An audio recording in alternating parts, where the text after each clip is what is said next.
بسم الله الرحمن الرحيم. تنزيل الكتاب من الله العزيز الحكيم. إنا أنزلنا إليك الكتاب بالحق فاعبد الله مخلصا له الدين. ألا لله الدين الخالص والذين اتخذوا من دونه أولياء ما نعبدهم إلا ليقربونا إلى الله زلفى إن الله يحكم بينهم فيما هم فيه يختلفون. إن الله لا يهدي من هو كاذب كفار. لو أراد الله أن يتخذ ولدا لاصطفى مما يخلق ما يشاء سبحانه هو الله الواحد القهار.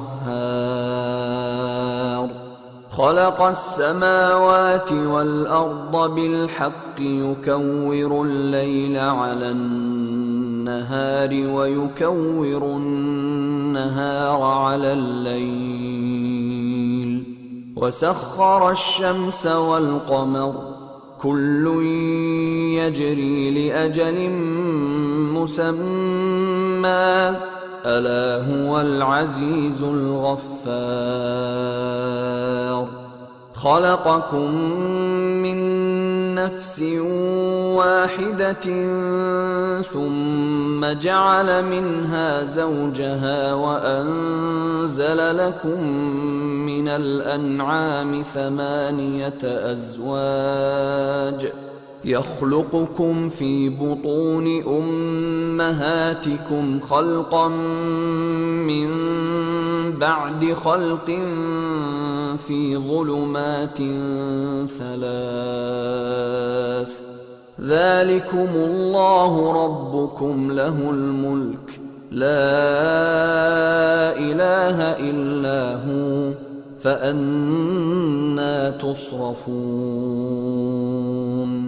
إن تكفروا فإن الله غني عنكم ولا يرضى لعباده الكفر وإن تشكروا يرضه لكم ولا تزر وازرة وزر أخرى ثم إلى ربكم مرجعكم فينبئكم بما كنتم تعملون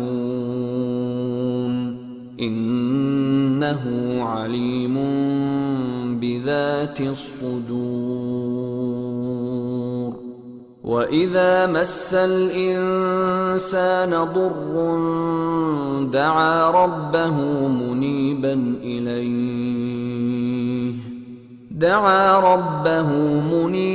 إليه ثم إذا خوله نعمة منه نسي ما كان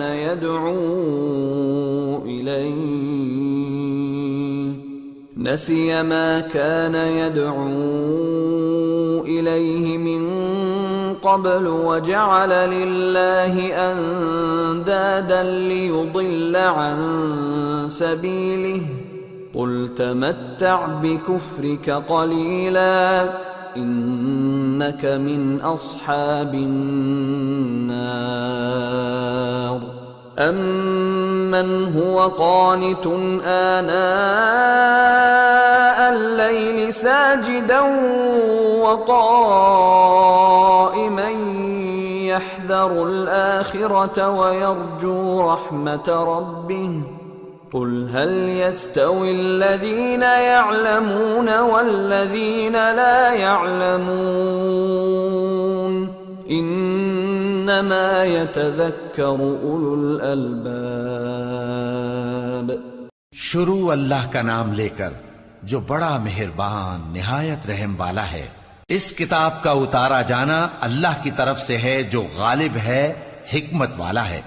اے پیغمبر، ہم نے یہ کتاب تمہاری طرف سچائی کے ساتھ نازل کی ہے، تو اللہ کی عبادت کرو، یعنی اس کی عبادت کو شرک سے خالص کر کے۔ دیکھو، خالص عبادت اللہ ہی کے لیے زیبا ہے، اور جن لوگوں نے اس کے سوا اور دوست بنائے ہیں وہ کہتے ہیں کہ ہم ان کو اس لیے پوچھتے ہیں کہ وہ ہم کو اللہ کا مقرب بنا دیں۔ تو جن باتوں میں یہ اختلاف کرتے ہیں اللہ ان میں ان کا فیصلہ کر دے گا۔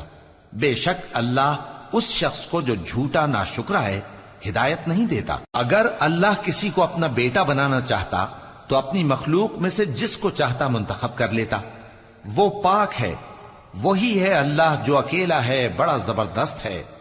اسی نے آسمانوں اور زمین کو تدبیر کے ساتھ پیدا کیا ہے، اور وہی رات کو دن پر لپیٹتا اور دن کو رات پر لپیٹتا ہے، اور اسی نے سورج اور چاند کو کام میں لگا رکھا ہے، سب ایک وقت مقرر تک چلتے رہیں گے۔ دیکھو، وہی غالب ہے، بخشنے والا ہے۔ اسی نے تم کو ایک جان سے پیدا کیا، پھر اس سے اس کا جوڑا بنایا، اور اسی نے تمہارے لیے چوپایوں میں سے 8 جوڑے بنائے۔ وہی تم کو تمہاری ماؤں کے پیٹ میں پہلے ایک طرح، پھر دوسری طرح 3 اندھیروں میں بناتا ہے۔ یہی اللہ تمہارا پروردگار ہے، اسی کی بادشاہی ہے، اس کے سوا کوئی معبود نہیں۔ پھر تم کہاں بہہ کے جاتے ہو؟ اگر ناشکری کرو گے تو اللہ تم سے بے نیاز ہے، اور وہ اپنے بندوں سے ناشکری پسند نہیں کرتا، اور اگر شکر کرو گے تو وہ اس کو تمہارے لیے پسند کرتا ہے، اور کوئی بوجھ اٹھانے والا دوسرے کا بوجھ نہیں اٹھائے گا۔